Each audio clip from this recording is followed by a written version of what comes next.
Good evening मेरे प्यारे साथियों, स्वागत है फिर से आप लोगों का आपके प्यारे YouTube channel RB online classes में। सभी का स्वागत करते हैं, जीआईएनयू कहते हैं, मोस्ट वेलकम करते हैं मेरे प्यारे साथियों। आज ये तमाम जितने भी आपके साथीगण हैं, जितने भी आप लोगों के दोस्त लोग हैं, जल्दी से शेयर करो ताकि वापिस आज अपने क्लास के साथ में जुड़ जाएं। और होली तुम लोगों ने बेखूबी के साथ में, तसल्ली के साथ में तुम लोगों ने एंजॉय किया होगा। होली का भी 2 दिन क्लास अपनी ऑफ रखी थी हम लोगों ने, और वापस अपने होली के बाद में दोबारा वापस आज वापस आप लोगों के सामने ये आरबीसी टीम जो है, आरबीसी के द्वारा जो लगी हुई जो क्लासेस हैं वो वापस से आप लोगों के सामने शुरुआत करेंगे आज। तो दुआ तो यही करते हैं कि अब आप लोगों की जो होली गई है वो काफी अच्छी गई होगी, खूब इंजॉय लिया होगा आपने, है ना। और अब आप लोगों ने क्या करना है, अब हमारे लगभग अगले मंथ में शायद तक हो सकते हैं आप लोगों के जो एग्जाम है वो स्टार्ट हो जाए। और नो डाउट कई स्टेट्स में तो लगभग 11th के वगैरह के जो एग्जाम है वो शायद तक हो चुके हैं start.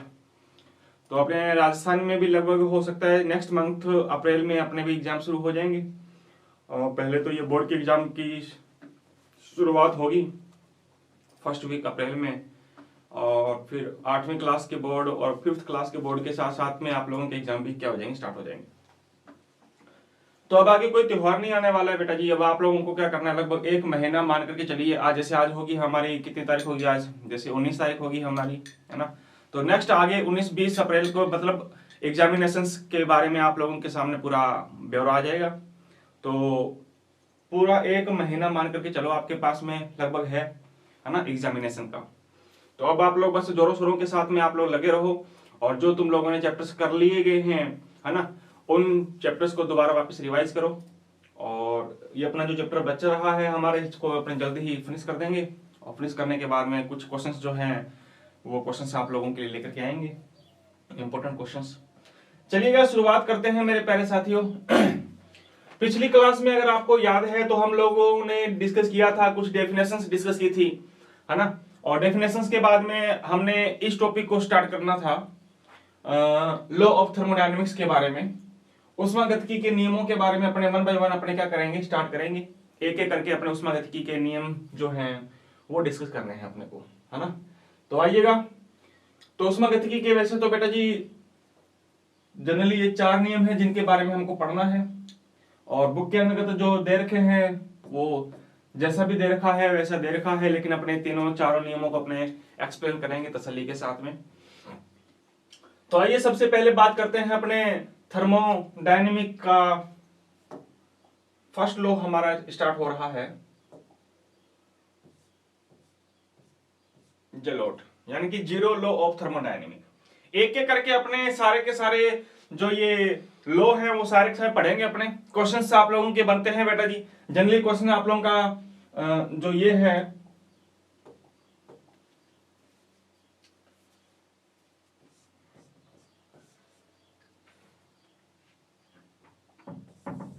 Float,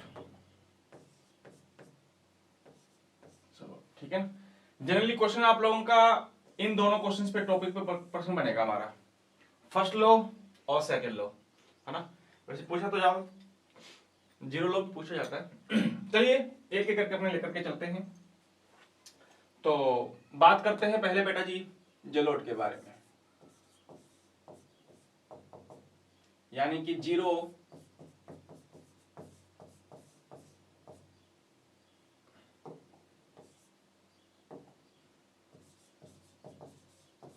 law of thermodynamic.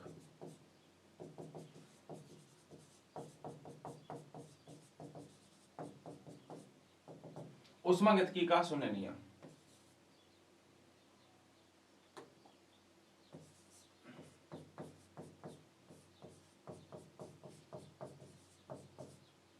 उष्मागतिकी का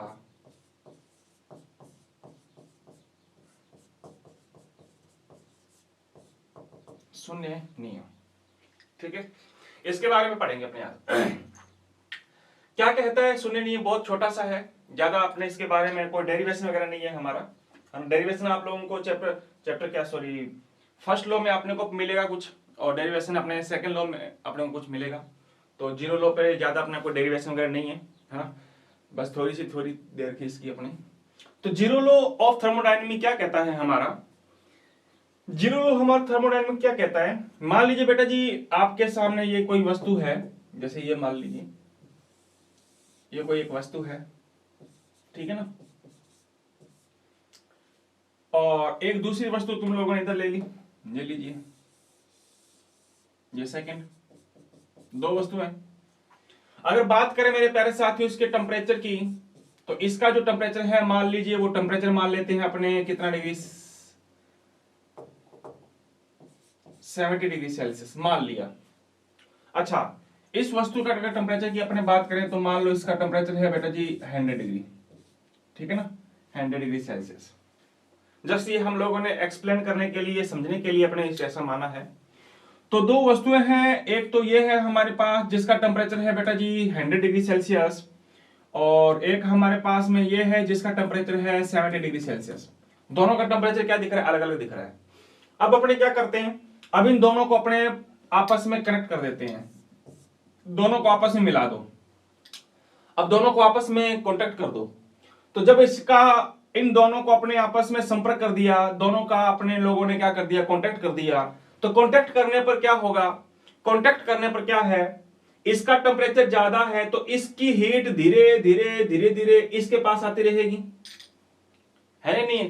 पर टेम्परेचर इसका ज्यादा है तो धीरे धीरे इसके जो हीट एनर्जी है, जो उष्मा है, जो टेम्परेचर है, जो ताप है, जो इसका गर्मपन है, वो धीरे धीरे कम टेम्परेचर की तरफ वाली वस्तु की तरफ आएगा, इस तरफ आएगा।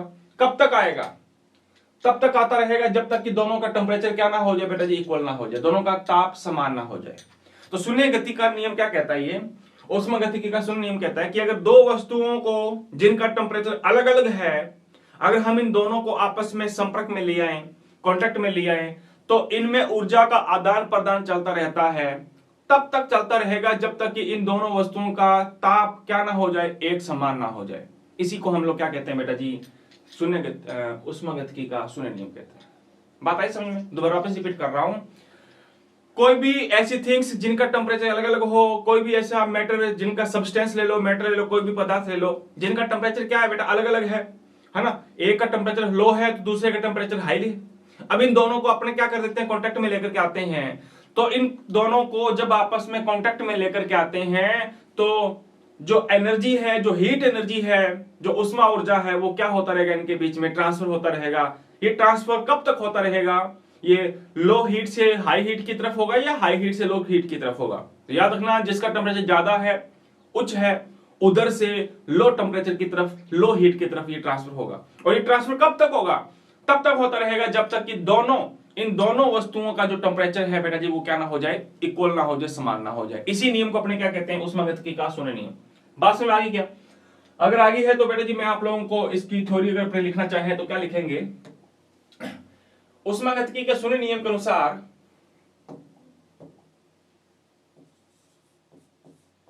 शून्य नियम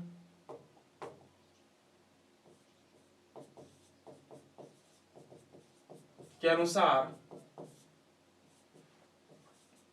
यदि दो वस्तुओं जिनका ताप क्या हो, जिनका ताप अलग अलग हो, उन्हें आपस में संपर्क में लाने पर ताप बोले तो उष्मा ऊर्जा, ताप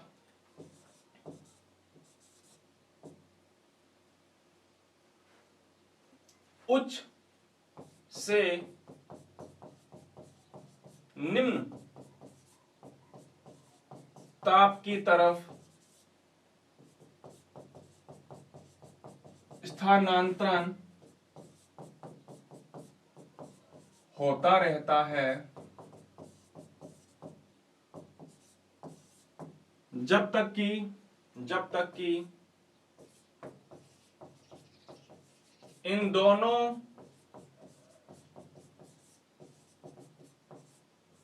वस्तुओं का ताप क्या ना हो जाए बेटा, ताप एक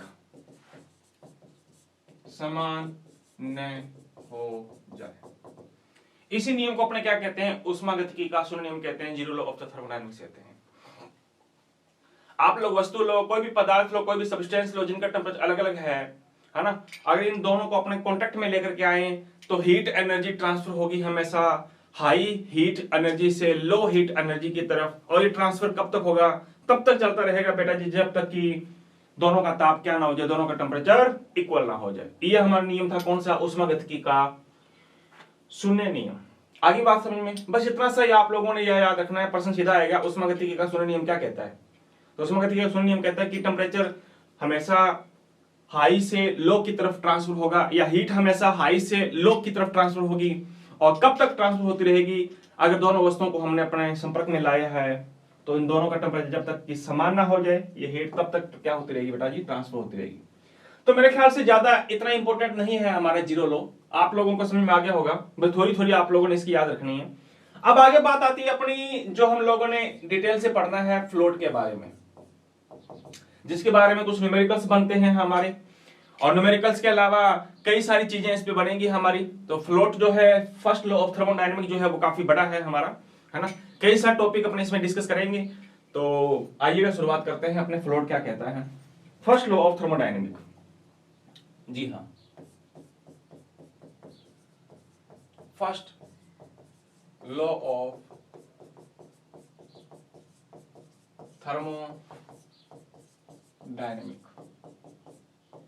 ऊष्मागतिकी का प्रथम नियम।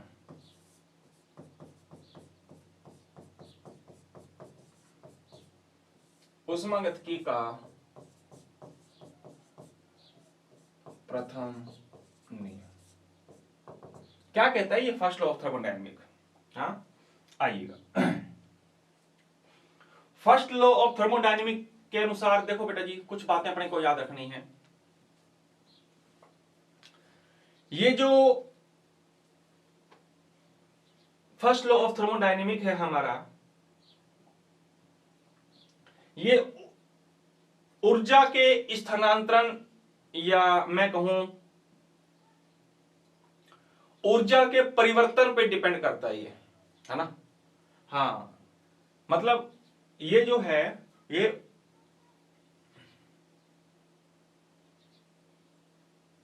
एनर्जी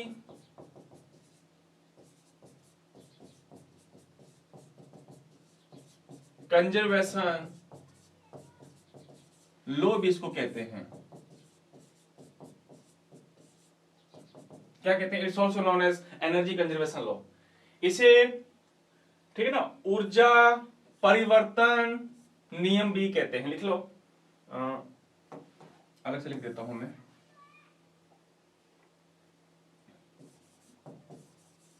इज ऑल्सो कॉल्ड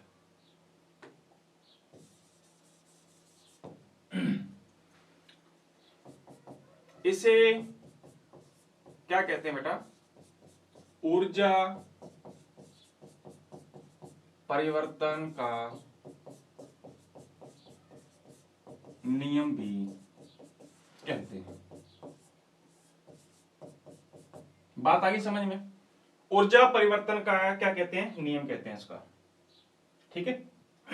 अच्छा, अगली बात क्या कहा है, इसमें कुछ दो तीन बातें अपने को पढ़नी है जो अपने को काफी इंपॉर्टेंट बात बतानी है। तो पॉइंट नंबर नेक्स्ट आगे क्या कह रहा है, अकॉर्डिंग, इसके अनुसार, ऐसे लिख देता हूं मैं, इस नियम के अनुसार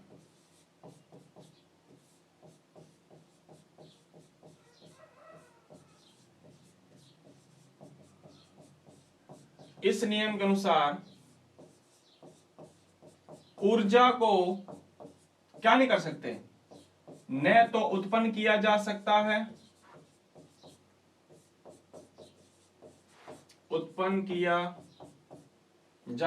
है, और ना ही नष्ट किया जा सकता है। ये शायद तक आपने पढ़ा भी होगा, उत्पन्न किया जा सकता है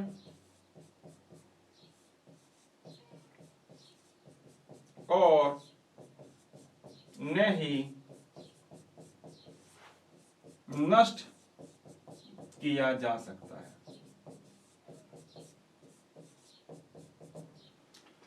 according to first law of thermodynamic energy can't be created और डिस्ट्रॉय। ना तो अपने इसको क्रिएट कर सकते हैं और ना इसको डिस्ट्रॉय कर सकते हैं, खत्म कर सकते हैं। आगे बात समझ में, ना तो इसको उत्पन्न किया जा सकता है और ना इसको क्या किया जा सकता है, नष्ट किया जा सकता है। किसके according? According to the first law, ठीक है ना। So according to the first law of the thermodynamic energy can't be created और डिस्ट्रॉय। ना तो इसको उत्पन्न कर सकते हैं और ना ही इसको क्या कर सकते हैं बेटा, नष्ट कर सकते हैं, ना ही नष्ट किया जा सकता है। बात आगे समझ में, ये हमारा क्या है फर्स्ट। अच्छा, इसके अलावा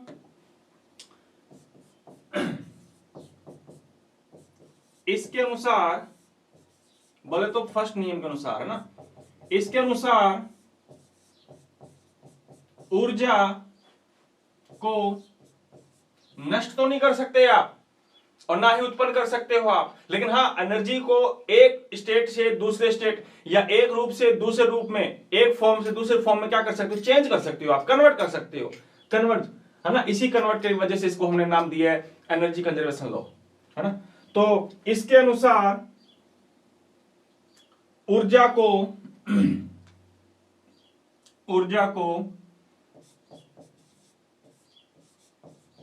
एक रूप से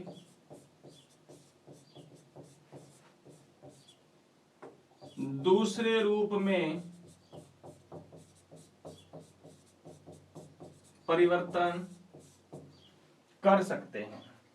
यानी कहने की मेन बात कह कर सकते हैं। आगे बात समझ में, यानी कि कहने की मेन बात यह है कि ब्रह्मांड की अगर अपने बात करें ऊर्जा की, तो ब्रह्मांड की ऊर्जा क्या है, नियत है। यही कहना चाहता है ये नियम। अगर ब्रह्मांड की ऊर्जा नियत है तो इसका मतलब जितनी होगी वो उतनी की उतनी एनर्जी रहेगी। ना तो एनर्जी को तुम लोग उत्पन्न कर सकते हो और ना ही एनर्जी को तुम क्या कर सकते हो, डिस्ट्रॉय कर सकते हो, नष्ट कर सकते हो। तो ब्रह्मांड की ऊर्जा क्या है, नियत है। तो इसके अनुसार ये बात लिखी जा सकती है कि नहीं लिखी जा सकती। तो अगले पॉइंट में आप लोग अगले पेज पे ये लिख देना, इस नियम के अनुसार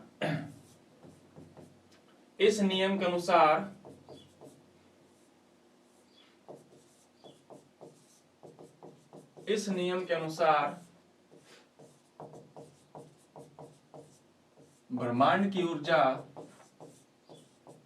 क्या है, नियत है। बात आगे सर, नियत का मतलब है जितनी है उतनी रहेगी। ना तो ये उत्पन्न की जा सकती है, ना ही इसको क्या कर सकते हैं, नष्ट कर सकते हैं। तो मेरे ख्याल से फर्स्ट लॉ ऑफ थर्मोडायनेमिक क्या कहता है, ये आप लोगों को बात समझ में आ गई होगी। एक बार दोबारा देखिएगा आप लोग। फर्स्ट लॉ जो है वो एनर्जी कंजर्वेशन लॉ कहते हैं इसको। मतलब ऊर्जा जो है वो सुरक्षित है। ऊर्जा को ना तो आप लोग उत्पन्न कर सकते हो ना नष्ट कर सकते हो, जितनी है उतनी उतनी रहेगी। अच्छा, इसके अनुसार क्या किया जा सकता है, ऊर्जा का नियम भी कहते हैं, ठीक है। इस नियम के अनुसार ऊर्जा को ना तो आप लोग क्रिएट कर सकते हो ना नष्ट कर सकते हो, लेकिन हाँ एनर्जी को एक फॉर्म से दूसरे फॉर्म में, या कहूं एक स्टेट से दूसरे स्टेट में, या फिर एक रूप से दूसरे रूप में क्या कर सकते हो, आप परिवर्तित कर सकते हो। बात आ रही समझ में। तो ये नियम हमारा क्या कहलाता है, फर्स्ट लॉ ऑफ थर्मोडायनेमिक कहलाता है। और इसके अनुसार ये बात आप लोगों ने लास्ट देखी कि ब्रह्मांड की अगर अपने ऊर्जा की बात करें तो मेरे प्यारे साथियों, ब्रह्मांड की ऊर्जा जो है वो क्या है, नियत है। क्लियर है बात। अच्छा, नेक्स्ट आगे चलते हैं अपने। अच्छा, एक छोटी सी बात देखते हैं अपने। मान लो ये कोई पदार्थ है बेटा, ठीक है, ये कोई पदार्थ है।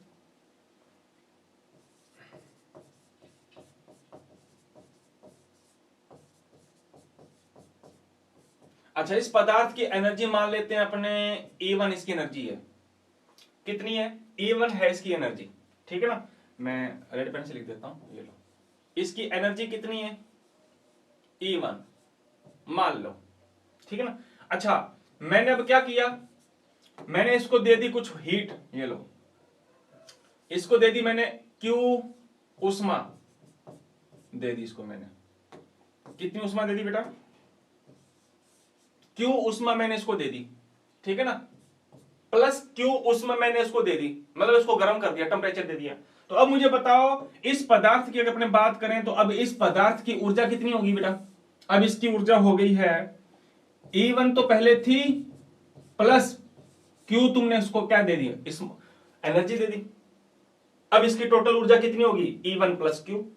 अच्छा, अब आप क्या कर रहे हो, आपने क्या किया, आपने बेटा जी इसके ऊपर वर्क कर दिया। अब आपने इसके ऊपर डब्ल्यू वर्क किया, डब्ल्यू कार्य आपने किया। ये सिस्टम है, मान लो ये पदार्थ है ना, ये इसी पदार्थ पे तुमने क्या कर दिया, कार्य किया। और मैंने आपको कल कहा भी था या पर पिछली वीडियो में आपको बताया भी था कि अगर सिस्टम पर कार्य होता है तो वो कार्य होगा W प्लस, है ना, पॉजिटिव होगा। और अगर सिस्टम खुद कार्य कर रहा है तो वो वर्क क्या होगा बेटा जी, नेगेटिव होगा। अब आप देखो सिस्टम के ऊपर कार्य कर रहे हो आप, ऑन द सिस्टम लिख देता हूं मैं यहां पे। जब ऑन द सिस्टम हो तो वर्क कितना होगा, पॉजिटिव होगा।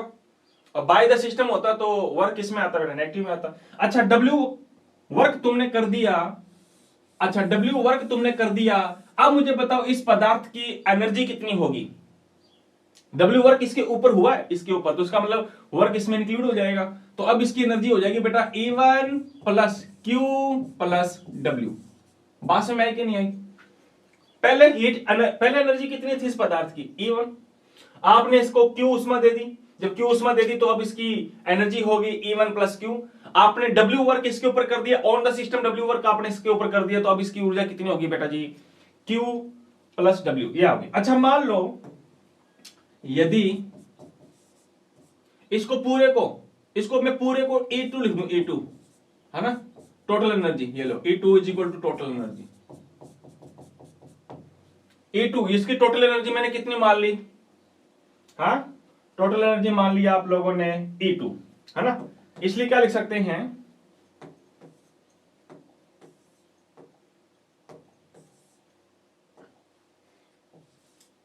इसलिए so E2 is equal to total energy किसके बराबर होगी बेटा, E1 plus Q plus W। इसके बराबर होगी कि नहीं होगी, हाँ। अच्छा E1 को इधर भेज दो आप, जब E1 को इधर भेजेंगे तो अपने इसको कैसे लिख सकते हैं, और लगा करके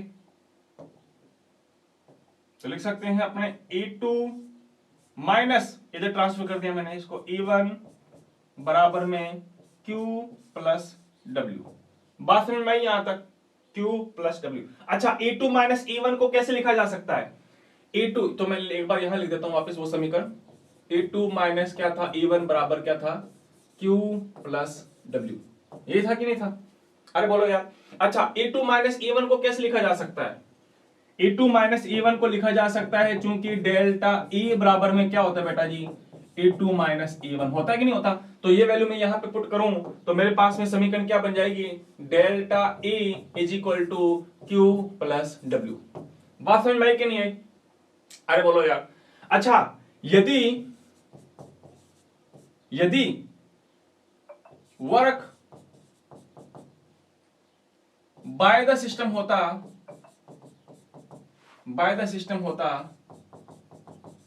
यदि कार्य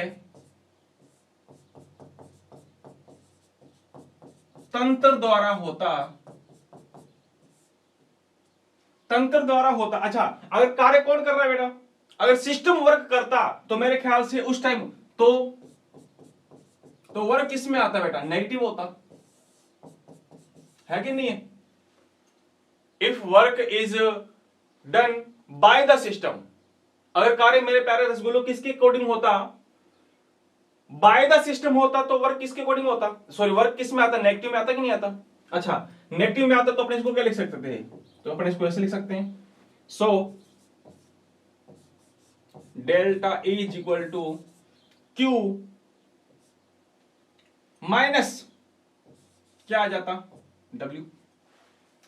बात आई समझ में, हाँ। अच्छा या फिर आप इसको ऐसे भी लिख सकते हो, ऐसे भी लिख सकते हो, हमने पिछली क्लास में पढ़ा था आपने चूंकि W इज इक्वल टू, तुमने पढ़ा था, क्या पढ़ा था, बाय द सिस्टम होता तो P एक्सटर्नल डेल्टा V, ये पढ़ा था कि नहीं पढ़ा था। अगर नहीं पढ़ा था तो तुम लोग दोबारा वापस पिछली क्लास की वीडियो को देखना।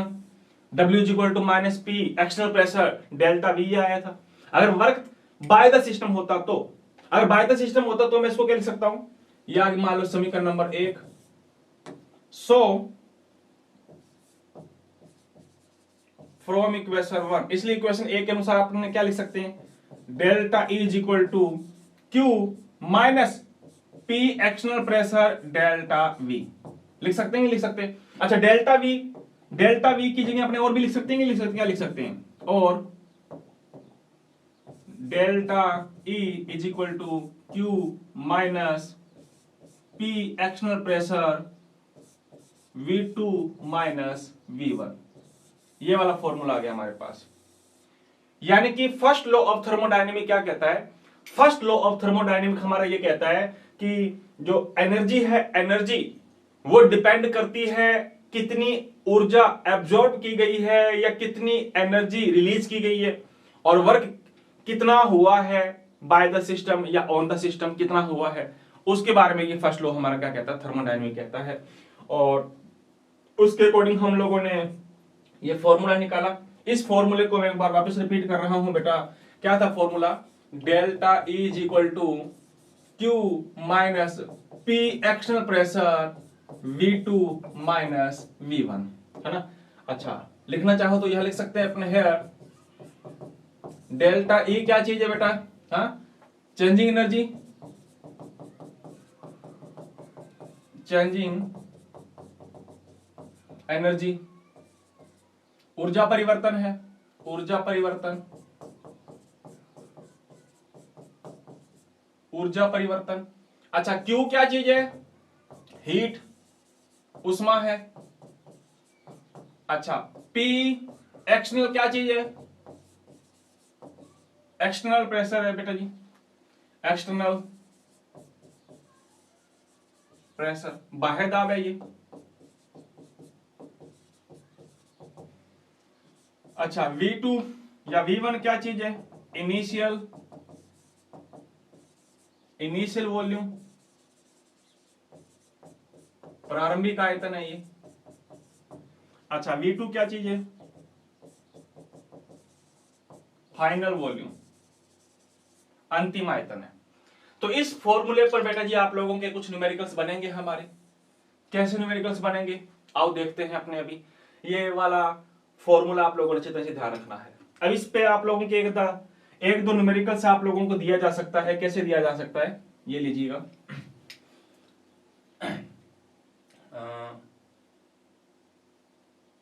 इफ क्या देते हैं अपने, हाँ ये लो, for the ideal gas, for the ideal gas, this is the ideal gas, for the ideal gas the value of heat energy is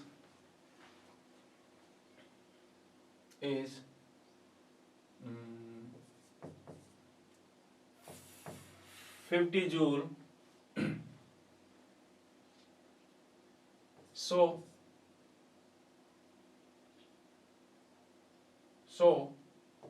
volume of gas will be 3 liter to 5 liter.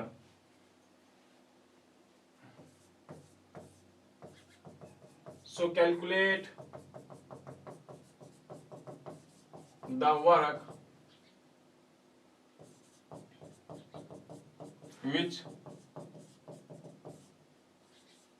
done by gas, यानी कि क्या कह रहा है ये, एक या आदर्श gas के लिए, एक नहीं लिखेंगे सीधे लिखेंगे अपने, आदर्श गैस के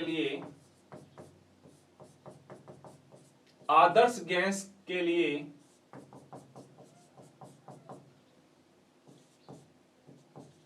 उष्मा ऊर्जा 50 जूल है, तो गैस का आयतन 3 लीटर से 5 लीटर हो जाता है तो गैस द्वारा किया गया कार्य ज्ञात करो। बात समझ आई? हाँ, अगर नहीं समझ में आई तो आप लोग इसको देखो जरा, अपने इसको विद डायग्राम के साथ बनाते हैं अपने। मान लो ये कह रहा है कि कोई किसी कंटेनर में मान लो ये अपने गैस डाल दिया अपने, ठीक है ना जी। हाँ, इसमें ये कोई गैस फिलअप की रखी है हमने, आइडियल गैस है, ठीक है जी, आइडियल गैस है। अच्छा, ये पिस्टन लगा रखा है, मान लो ये पिस्टन लगा रखा है, ठीक है ना, ये पिस्टन लगा रखा है। अच्छा, अब देखो जरा सामने, ये कोई गैस है, ये पिस्टन लगा रखा है। अच्छा, गैस का आयतन कितना, पहले गैस का आयतन दिया हुआ है बेटा जी 3 लीटर, 3 लीटर दिया हुआ कि नहीं दिया हुआ, 3 लीटर दिया हुआ। अच्छा, इसकी उष्मा कितनी दे रखी है, हाँ, हीट एनर्जी इसकी दे रखी है मेरे प्यारे रसगुल्लो 50 किलो जूल या 50 जूल दे रखी है, सॉरी, है ना। अच्छा, अब इसके ऊपर एक्सटर्नल प्रेशर दिया है क्या, कोई एक्सटर्नल प्रेशर उसने दिया नहीं, तो आप लोगों को अगर एक्सटर्नल प्रेशर जितना दिया है वो वैल्यू पुट करोगे। अदरवाइज आपको एक्सटर्नल प्रेशर नहीं दे रखा तो एक्सटर्नल प्रेशर आप लोगों ने कितना मानना है, 0 एटीएम, 1 एटमॉस्फेयर प्रेशर, एक वायुमंडलीय दाब आप लोगों ने क्या करना है, मानना है। तो मेरे ख्याल से सारी चीजें आपके पास में आ गई। अच्छा, अब मुझे बताओ पिस्टन ऊपर जाएगा या नीचे आएगा, बताना। देखो वॉल्यूम कितना हो गया, किधर गया वॉल्यूम, 3 लीटर से 5 लीटर हो गया। इसका मतलब यह है कि गैस क्या कर रही है, पिस्टन को ऊपर भेज रही है ना। ये गैस पिस्टन को ऊपर भेज रही है कि नहीं भेज रही है, वर्क कौन कर रहा है, गैस कर रही है। बाय द सिस्टम हो रहा है कि नहीं हो रहा। अगर वर्क बाय द सिस्टम होगा तो क्या होगा, वर्क माइनस में आएगा, नेगेटिव में आएगा। बात समझ आ रही कि नहीं आ रही। सिस्टम के ऊपर कार्य नहीं किया जा रहा है बल्कि सिस्टम खुद कार्य कर रहा है। तो मेरे ख्याल से आप लोग इसको फाइंड कर दोगे। अच्छा, तो मैं इसको नए पेज से लिख देता हूं, सॉल्व करते हैं। गिवन अस, दिया क्या क्या क्या बेटा, दिया क्या क्या क्या, अच्छा क्यू दिया रखा कि नहीं दे रखा, कितना जूल, 50 जूल। अच्छा, V1 कितना दिया हुआ है, V1 दिया हुआ है 3 लीटर। अच्छा, V2 कितना दिया हुआ है, V2 दे रखा बेटा जी 5 लीटर। हाँ, अच्छा एक्सटर्नल प्रेशर बोले तो P एक्सटर्नल प्रेशर कितना है हमारा, 1 एटीएम। आ रही बात समझ में। अच्छा, फॉर्मूला क्या पढ़ा था हम लोगों ने, फॉर्मूला हमने पढ़ा था, आप लोगों को पता होगा फॉर्मूला क्या डिस्कस किया था हम लोगों ने, ये वाला फॉर्मूला किया था हमने, इंटरनल एनर्जी। आगे बात समझ में। अच्छा, ये कुछ, अच्छा कार्य अपने को याद करना था ना, किया क्या कार्य नहीं, ऐसे लिखो तो टोटल ऊर्जा याद करो, टोटल ऊर्जा ऐसे लिख लो आप, कार्य वाला अपने बाद में कर लेते हैं। तो गैस की कुल ऊर्जा ज्ञात कीजिए, ऐसे लिखो। तो गैस की ऊर्जा परिवर्तन, है ना, तो गैस की ऊर्जा परिवर्तन ज्ञात करो, है ना। सो कैलकुलेट द चेंजिंग एनर्जी, लिख लेना, थोड़ा सा करेक्शन कर लेना बेटा। सो calculate the changing energy of gas, changing energy of gas याद करनी है अपने को, ठीक है ना। अजी, अच्छा अगले क्वेश्चन में मैं आपको वर्क भी बारे में बताऊं कि वर्क भी कैसे फाइंड करेंगे अपने। अच्छा आ जाओ, तो दिया क्या है, सब चीजें दे रखी है अपने को, फॉर्मूला पता है, delta E is equal to क्या होता है, delta E is equal to Q minus W, क्योंकि वर्क किसके द्वारा किया जा रहा है, बाय द सिस्टम हो रहा है, या फिर अपने delta E is equal to Q minus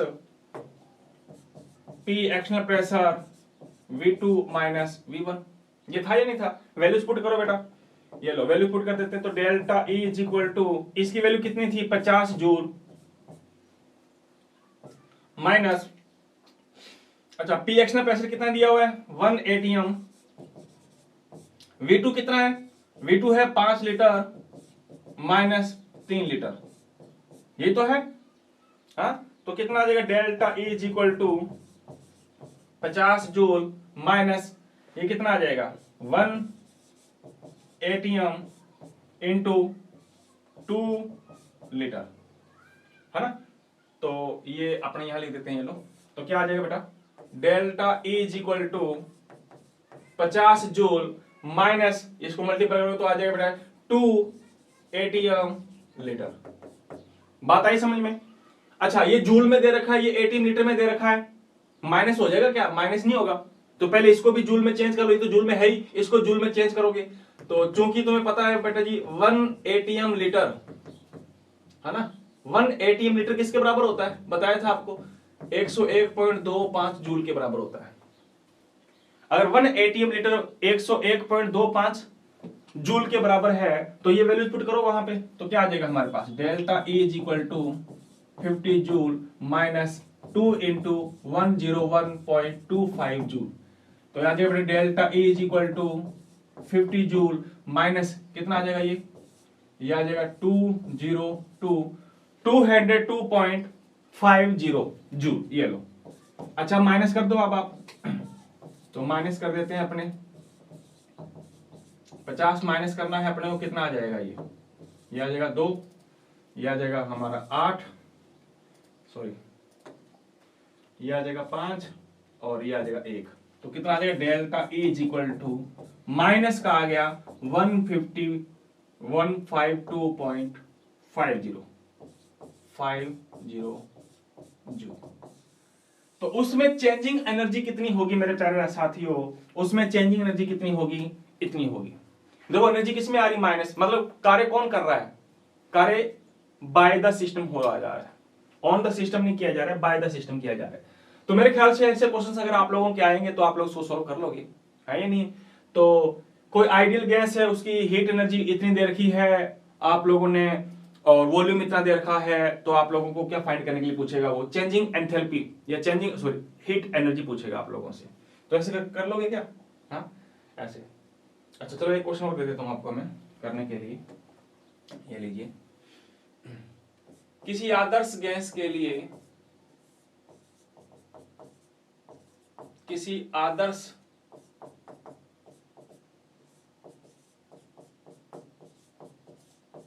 gas के लिए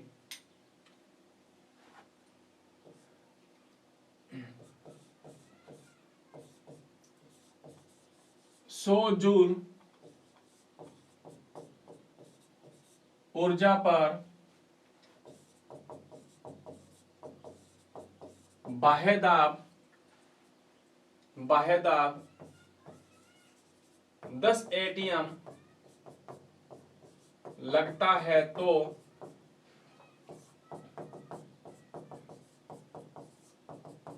गैस का आयतन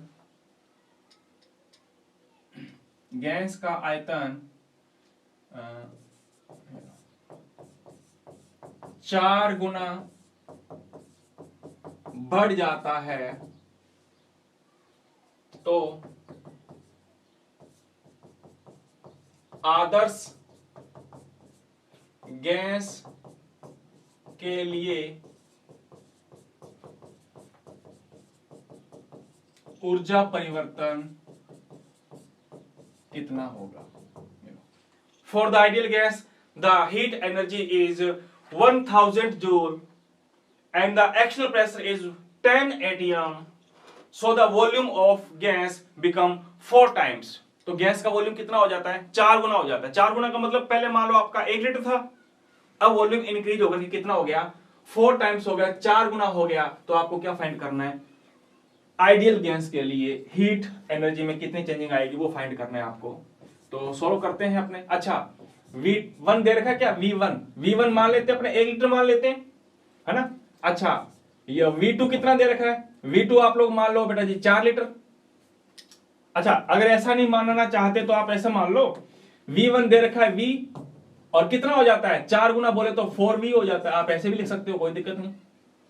हाँ अच्छा नेक्स्ट आगे, P एक्सटर्नल प्रेशर कितना दिया हुआ है बेटा, P एक्सटर्नल प्रेशर दे रखा है हमारा 10 एटीएम। आ गई बात समझ में, हाँ लीटर में लिखना है इसको, लीटर में ये लो। अच्छा और हीट एनर्जी कितनी दे रखी है, 1000 जूल। अपने को याद क्या करना है, डेल्टा E याद करना है। मेरे ख्याल से अब आप लोग कर सकते हो, इसको कर सकते हो कि नहीं कर सकते हो, ये लो तो अपने करते हैं। तो मेरे प्यारे साथियों delta E is equal to क्या होता है, delta E is equal to minus Q P external pressure V2 minus V1। तो वैल्यूज पुट कर दो यहाँ पे। तो delta E is equal to 1000 joule minus कितना था बेटा 10 एटीएम, और वॉल्यूम कितना है V2 4V माइनस V, ये तो था पहले वॉल्यूम को हमने V मान लिया तो कितना टाइम्स हो गया 4 टाइम्स हो गया। So delta E is equal to 1000 joule minus 10 atm, ये कितना हो जाएगा बेटा 3V, लीटर में लिखा था तुमने, हाँ ये लो 4V में से एक V चला गया तो यहाँ बचेगा हमारा 3V लीटर, है ना। अच्छा इसका मल्टीपल इसके साथ करोगे तो मेरे प्यारे साथियों delta E is equal to कितना आ जाएगा 1000 जूल माइनस ये आ गया बेटा ये 30, है ना 30, कितना वॉल्यूम आ जाएगा 30 एटीएम लीटर, ये लो आएगा कि नहीं आएगा। अच्छा अब आप क्या करो एटीएम लीटर, क्योंकि एटीएम लीटर कितना होता है एक एटीएम लीटर बराबर में होता है 101.25, तो ये वैल्यू पुट करो यहां पे। तो मेरे प्यारे साथियों delta E is equal to 1000 minus 30 into 101.25 joule, है नहीं, ये भी जूल में था वो भी जूल में आ गया। तो delta E is equal to 1000 joule, कितना बचेगा ये, हाँ करो मल्टीपल आप इसको, 15 आ गया, 15 और 6 7 आ गया, और सॉरी पॉइंट एक बार हाथ हटा देंगे, फिर 3 आ गया 0 आ गया, 3 आ गया 0 आ गया, तो पॉइंट लगेगा कहाँ, पॉइंट लगेगा 2 के बाद,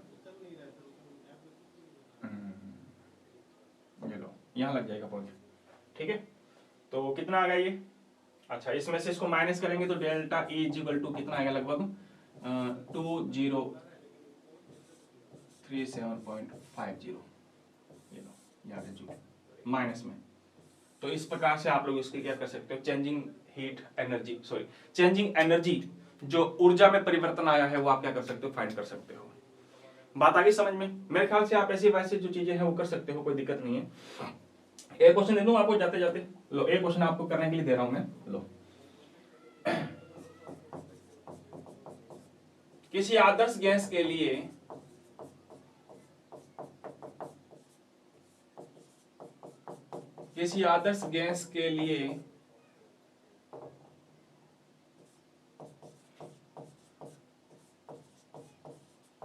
कुल ऊर्जा 100 किलो जूल है, जिसमें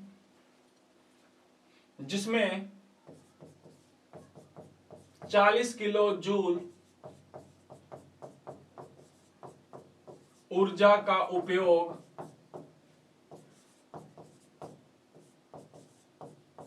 कार्य के विरुद्ध किया जाता है, तो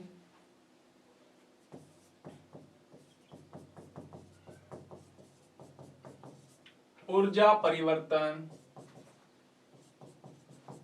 कितना होगा, तो ऊर्जा परिवर्तन कितना होगा, यानी कि क्या कर रही है, अगर कोई आइडियल गैस है उसकी टोटल एनर्जी कितनी है, लिख देता हूं इंग्लिश में भी लिख देता हूं, ये लो for the ideal gas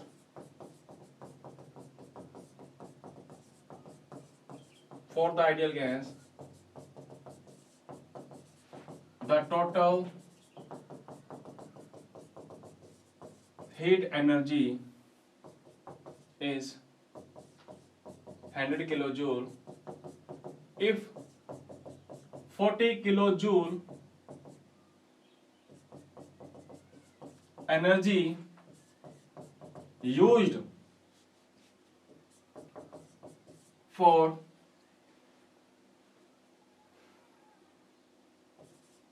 work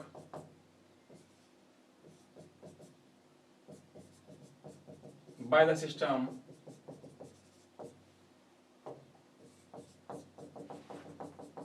so find the changing energy of ideal gas। ये लीजिए एक छोटा सा क्वेश्चन आपको मैंने दिया है, देखना आप लोग इसको करके, मतलब पहले एनर्जी कितनी थी, इतनी एनर्जी थी और इतनी एनर्जी को उसने कार्य करने के विरुद्ध या कार्य करने के लिए इसने इस्तेमाल कर ली है ना, तो चेंजिंग एंथैल्पी या चेंजिंग एनर्जी कितनी होगी ये तुमको क्या करनी है, फाइंड करनी है। बात आ गई समझ में? तो बेटा जी हमने अभी तक क्या डिस्कस किया है, हमने अभी तक डिस्कस किया है कि जीरो लॉ क्या कहता है और फर्स्ट लॉ क्या कहता है, और फर्स्ट लॉ से जुड़ी हुई हम लोगों ने कुछ एक न्यूमेरिकल्स के लिए हम लोगों ने एक फॉर्मूला निकाला, delta A is equal to Q minus P external V2 minus V1, ये फॉर्मूला हम लोगों ने निकाला। और इसके बेसिस पर कुछ क्वेश्चंस आते हैं, वो क्वेश्चंस किस प्रकार से सोल्व करने हैं हमने वो एक दो क्वेश्चन भी अपने डिस्कस किया है। तो एक क्वेश्चन आपको मैंने दिया है, उसको आप लोगों ने करके देखना है क्या इसका आंसर होगा, और इस क्वेश्चन को अगर हो जाए तो अच्छी बात है, अदरवाइज अपने नेक्स्ट वीडियो के अंदर उसको अपने सॉल्यूशन करेंगे। और अगली वीडियो के अंदर अभी ये पहला जो नियम है हमारा फर्स्ट लॉ ऑफ थर्मोडायनेमिक, अभी ये कंप्लीट नहीं हुआ हमारा, है ना।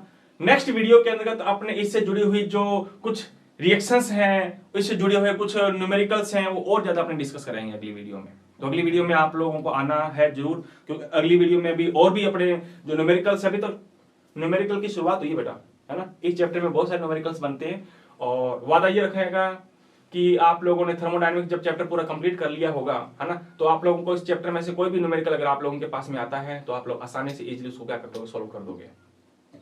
तो अगली क्लास में आना मत भूलना बेटा जी, और साथ में इस क्वेश्चंस को सोल्व करके देखना।